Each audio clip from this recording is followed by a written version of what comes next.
Praise the lord. ప్రభువైన యేసుక్రీస్తు వారి నామంలో మీ అందరికీ వందనాలండి. ఈ నూతనమైన సంవత్సరంలో ప్రతి ఒక్కరు కూడా ఆశీర్వదింపబడాలని, రోజుకొక వాగ్దానంతో మీ ముందుకు రావాలని ఆశపడుతూ ఉన్నాను. దేవుడు మీతో ఏదైనా మాట్లాడుతున్న రీతిగా నాతో మాట్లాడాడు. ఏంటంటే, నేను గర్భమున పుట్టగానే యెహోవా నన్ను పిలిచెను, తల్లి నన్ను ఒడిలో పెట్టుకొనును మొదలుకొని ఆయన నా నామము జ్ఞాపకం చేసుకొనును. యెషయా 49:1 ఉందండి. దేవుడు నన్ను మిమ్మల్ని అందరినీ కూడా తల్లి గర్భంలో ఉండగానే ఏర్పాటు చేసుకున్నాడు. కీర్తనలో ఉంది కదండి, పిండముగానే ఉంటుండగానే దేవుడు మనందరినీ కూడా ఏర్పాటు చేసుకున్నాడు.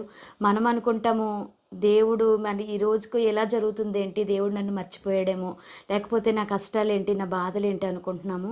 కానీ ప్రత్యేకపరిచి దేవుడు ఒక ప్రణాళిక కలిగి ఉన్నాడు కాబట్టే దేవుడు మనల్ని ఎన్నుకున్నాడు. ఎన్ని కష్టాలు వచ్చినా తల్లి పిండంలో మనం ఏ విధంగా ఉంటామంటే చిన్న కణంగానే ఉంటాం. అలాంటి కణాన్ని దేవుడు జ్ఞాపకం చేసుకున్నాడంటే దేవుడు నిన్ను నన్ను ఎంతో ప్రేమిస్తున్నాడని అర్థం. చూడండి, ఇర్మియా గ్రంథంలో 1వ అధ్యాయము 5వ వచనంలో మాట్లాడుతున్న రీతిగా ఇక్కడ ఒకసారి చూద్దాము.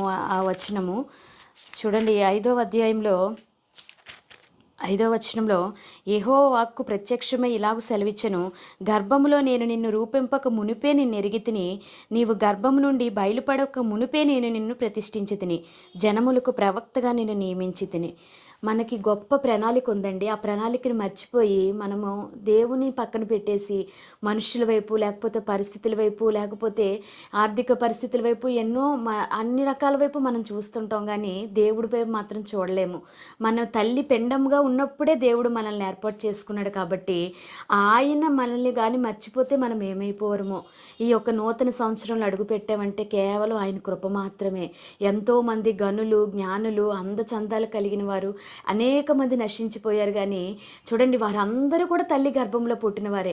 కానీ దేవుడు ప్రణాళిక ప్రత్యేకంగా మనపై ఉంది కాబట్టే అనేక పరిస్థితులు వచ్చినా సరే మనం ఎలా నిలవబడగలుగుతూ ఉన్నామంటే అది దేవుడి ప్రణాళికే. చూడండి, ప్రతిదినము ఏదో ఒక బలహీనతే, ప్రతిదినము ఏదో ఒక అనారోగ్యమే, లేకపోతే ఏదో ఒక పరిస్థితి మనల్ని ఏలుబడి చేస్తూ ఉంటుంది. ఈ పరిస్థితులు మనల్ని విడిచి వెళ్ళిపోగాని ఆ దేవాతి దేవుడు మనల్ని పట్టుకున్నాడు కాబట్టే మనం ఈ స్థితిలో ఉండగలుగుతున్నాము. ఆ యొక్క ఇర్మియాతో మాట్లాడిన రీతిగా, లేకపోతే యెషయా గ్రంథంలో 49వ అధ్యాయంలో మాట్లాడిన రీతిగా జనములకు ప్రవక్తగా నిన్ను నన్ను దేవుడు నియమించుకోవాలని ఆశపడుతూ ఉన్నాడు. చూడండి, మనం ఎప్పుడైతే దేవుడికి దగ్గరగా ఉంటామో, ఆ ఏర్పాటు చేసుకున్న దేవుడికి మనం ఎప్పుడైతే అవకాశాన్ని ఇస్తామో, ప్రాధాన్యతని ఇస్తామో, మొట్టమొదటి స్థానాన్ని ఇస్తామో, మనము దేవుడి యొక్క ఆ ప్రెజెన్స్ మనం అనుభవించగలుగుతాము. దేవుడికి ఇచ్చే ప్రయారిటీని బట్టి దేవుడు మనల్ని హెచ్చైన స్థానంలో ఉంచుతాడు. దేవుడు చూడండి, ఈ లేఖనాలు ప్రతి లేఖనం కూడా మనకి ఎంతో ఉపయోగపడుతుంది. చూడండి, మనం అనుకుంటాం దేవుడు మనకి పాజిటివ్గా మాట్లాడితేనే మనం రిసీవ్ చేసుకుంటాం, లేకపోతే నెగిటివ్గా మాట్లాడితే నాది కాదు ఇంకొకరిది అనుకుంటాం. అది కానీ తప్పు. అదే ఎప్పుడైతే నెగిటివ్ కూడా మనం ఎప్పుడైతే స్వీకరించగలుగుతామో, దేవుడు నాతోనే మాట్లాడుతున్నాడు, నాలో ఉన్న లోపాలు చూపిస్తున్నాడని ఎవరైతే అనుకుంటారో దేవుడు వారిని తప్పకుండా హెచ్చిస్తాడు, అనేక మందికి ఆశీర్వాదకరంగా ఉంచుతాడు. చూడండి, దేవుడు నిన్ను నన్ను ప్రేమిస్తున్నాడు కాబట్టే మనతో మాట్లాడుతున్నాడు. దేవుడు నిన్ను నన్ను గొప్పగా ఉంచాలనుకుంటున్నాడు కాబట్టే మనతో మాట్లాడుతున్నాడు. తల్లి గర్భములో ఉంటుండగానే దేవుడు నిన్ను నన్ను ఏర్పాటు చేసుకున్నాడు కాబట్టి నేనైతే నిజంగా ఇలాగా సేవ చేస్తానని కానీ, సేవకురాలు అవుతానని కానీ నేను అనుకోలేదండి. నా భర్త సేవకు రమ్మన్నప్పుడు కూడా దేవుడు నిన్నే పిలిచాడు కాబట్టి మీరే వెళ్ళండి, నేను తర్వాత వస్తానని. చాలా అంటే ఉద్యోగం చేయించాలని చాలా చదివించారు, అన్నీ చేయించారు. కానీ దేవుడు మాట్లాడినా సరే నేను లోబడలేని స్థితి. దేవుడు మరలా మాట్లాడితేనే కానీ నేను వినలేదన్నమాట. తల్లి గర్భంలో ఉంటుండగానే దేవుడు నన్ను ఏర్పాటు చేసుకున్న కొన్ని క్షణాల్లో, కొన్ని పరిస్థితుల్లో మనం దేవుడు మాటకి లోబడలేము. చూడండి, ప్రతి పరిస్థితి దేవుడి దగ్గరికి రావాలంటే, లేకపోతే ఆ పరిస్థితి దేవుడైనా మాట్లాడాలనుకుంటాము. చూడండి, కానీ దేవుడు గొప్ప ప్రణాళిక మన పట్ల కలిగి ఉన్నాడండి.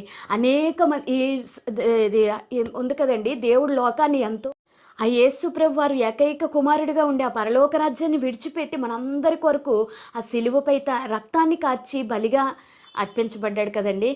ఏం అవసరం అంటారు అతనికి అంత?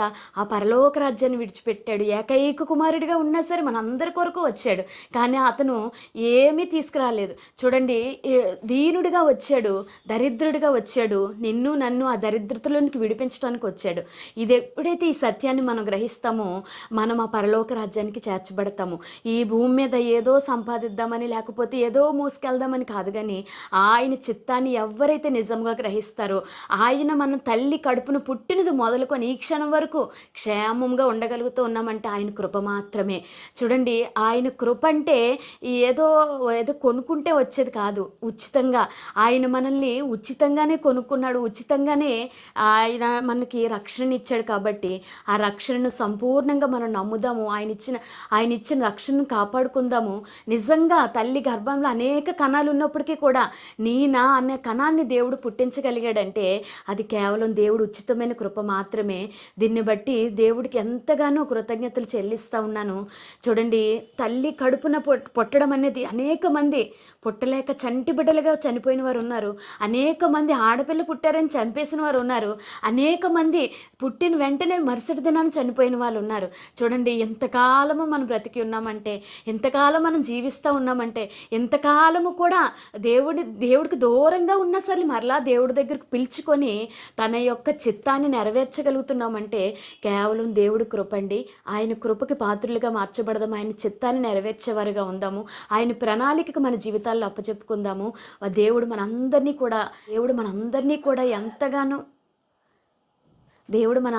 కూడా ఎంతగానో ప్రేమిస్తున్నాడు. కాబట్టే ఈ మాటలు మాట్లాడుతూ ఉన్నాడు. దయచేసి గమనిద్దాము, దయచేసి ఆలోచన చేద్దాము. ఈ సంవత్సరమైన దేవుడికి దగ్గరగా ఉందాము.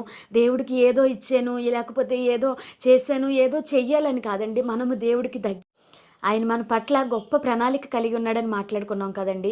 ఆ ప్రణాళిక మన జీవితాల్లో నెరవేర్చబడాలని ఆశపడదాము. దేవుడి లేఖనాలు దీవించబడును గాక. ఆమేన్.